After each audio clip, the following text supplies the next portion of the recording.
Hello ladies and gentlemen, Rapid Chess here, and today I will show you, as always, the last YouTuber available, the game between Magnus Carlsen and Nepomniachtchi.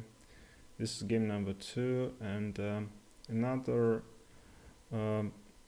another mystery is whether Magnus will play e4 or d4. So I don't know, I really didn't follow, but I think that Magnus played d4 in all these tournaments for a reason. Yeah, I think he's more. His e4 definitely is his main weapon, but he just wants to be more versatile. Basically, to have more options against different players, and people say that. Today these players they try not to impress you with some novelty, just to play a strong move, but to tackle you to a position where you particularly you is unpleasant to play. Today was a little bit different scenario, even though it ended in a draw, and I'd say that this kind of battle is more Nepomniachtchi style, but well, Magnus also plays like different types of positions. Maybe he expected some other system. So d4, knight f6, c4, and d6. Small surprise from Nepo, but I'd say I wouldn't be surprised that he plays like this as long as he.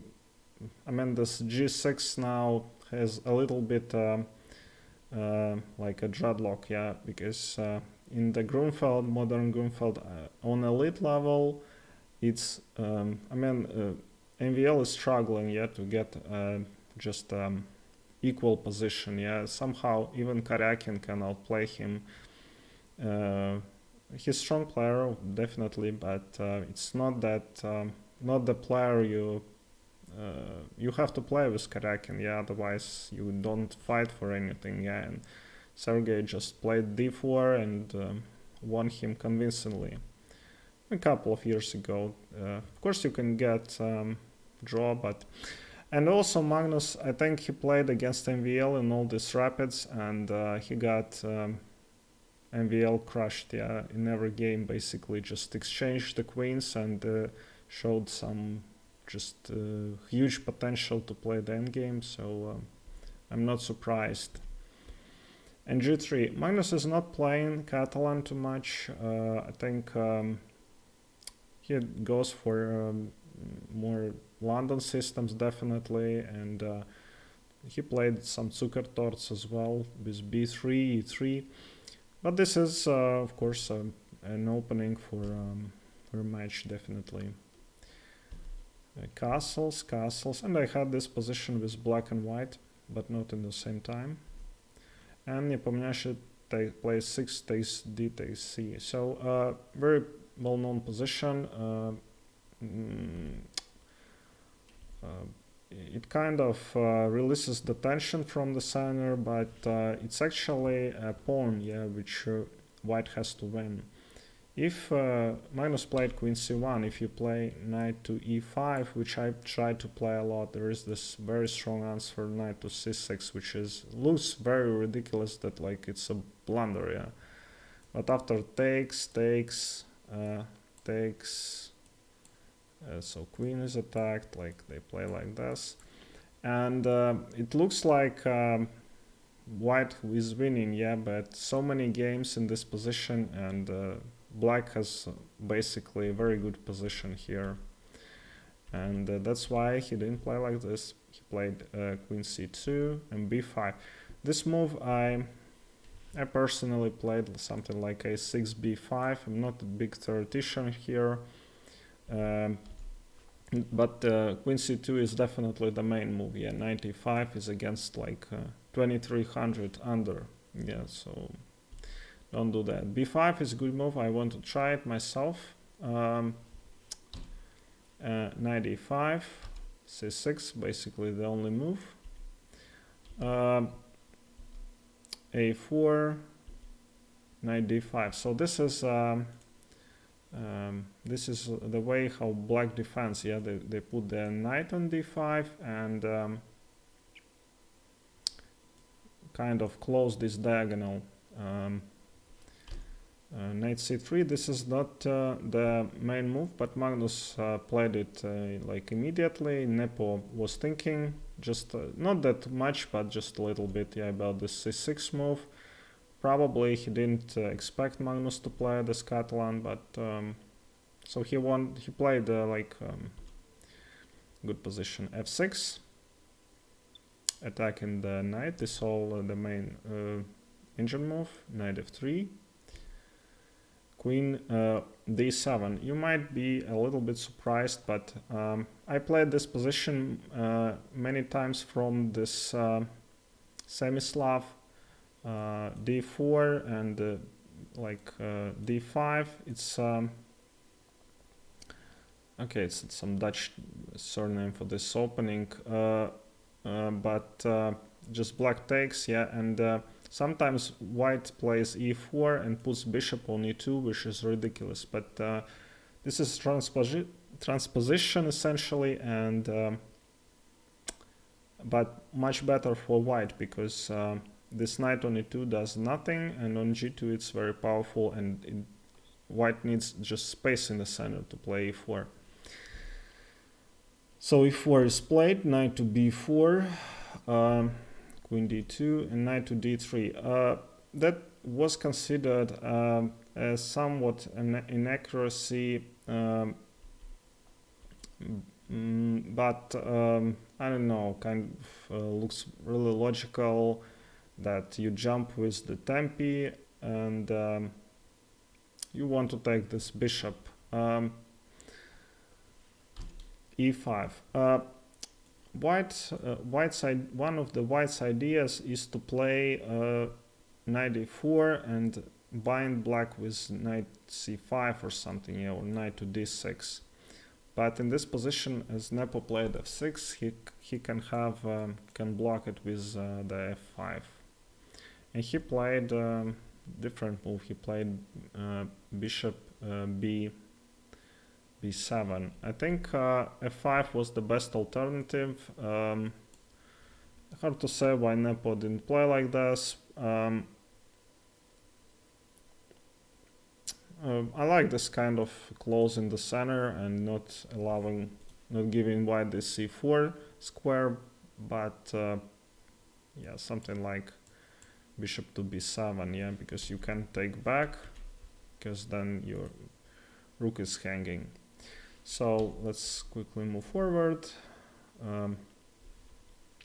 Bishop b7, takes, knight e4. So this is in this closed system, c4 is important square for transferring your pieces. Yeah, when white controls it, he can move the pieces to the king side. And there are special games by Kramnik. He played this all his life, like almost all his career, this kind of positions, and there are some spectacular games. Knight e5. So this is like a small mistake, but the alternative is just to take, and pawn takes. I don't know, it's I think I like white's position a little bit, but black has a pawn. I think it should be pretty equal. Yeah, maybe he saw that it has black. If black has no then king is not in danger, then he doesn't want this. Yeah, he wanted more complexity. So he went for this, knight c5, knight d6. So at this point, this is the big achievement. Yeah, you get this knight and it creates all sorts of threats. Yeah, this is a threat now, and it takes a lot of squares, and I don't know, it's big achievement. Yeah, but in exchange, black has keeps this pawn, And they also have this chain of knights, and they will take this bishop soon enough. They took, and Nepo went for this. He had to take, and now he's in exchange down. Some players, like people in the chat were saying that, Nepo had a winning position, but he never had a winning position. He just has advantage here, but White has compensation, yeah, because White has good king, Black has like okayish king, yeah, but not that great actually, because White tends to attack it, and Black cannot really attack White king right now. This pawn structure is not great, yeah, because you cannot play c5. White will win the exchange back, and you cannot take here actually, because then your system is ruined. Yeah, so it's very good play by Magnus. Yeah, so all this compensation parts, they create some real threat. But engine-wise, yeah, Black is better.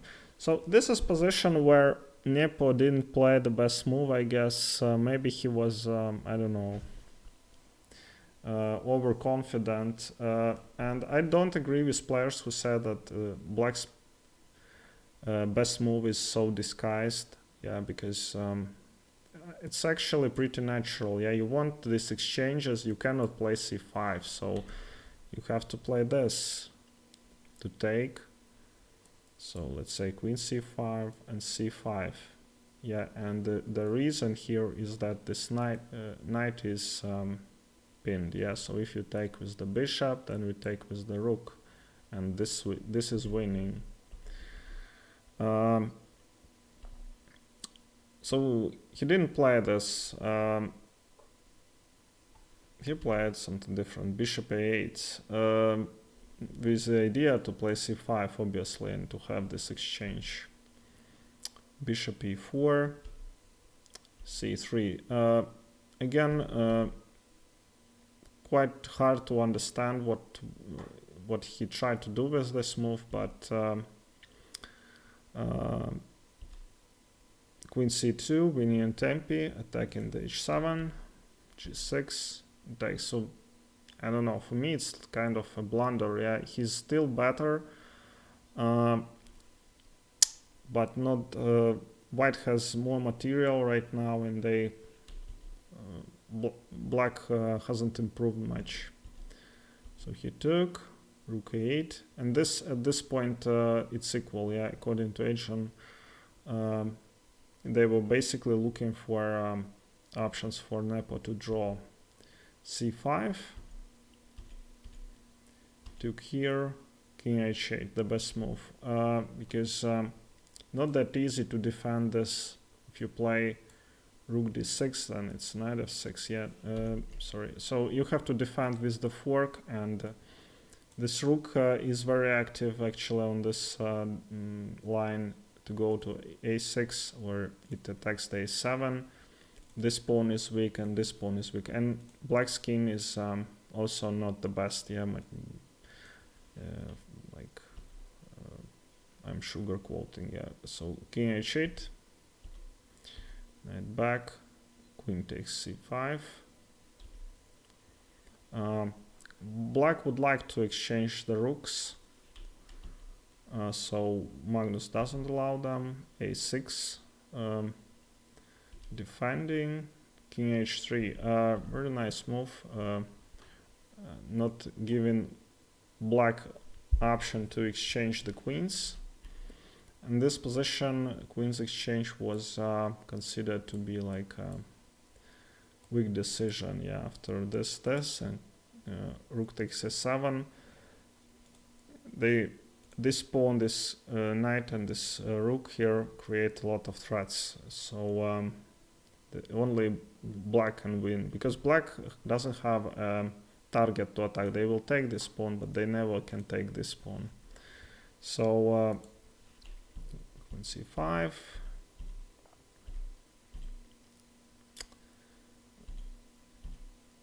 queen c7, and in this position Nepo bail out.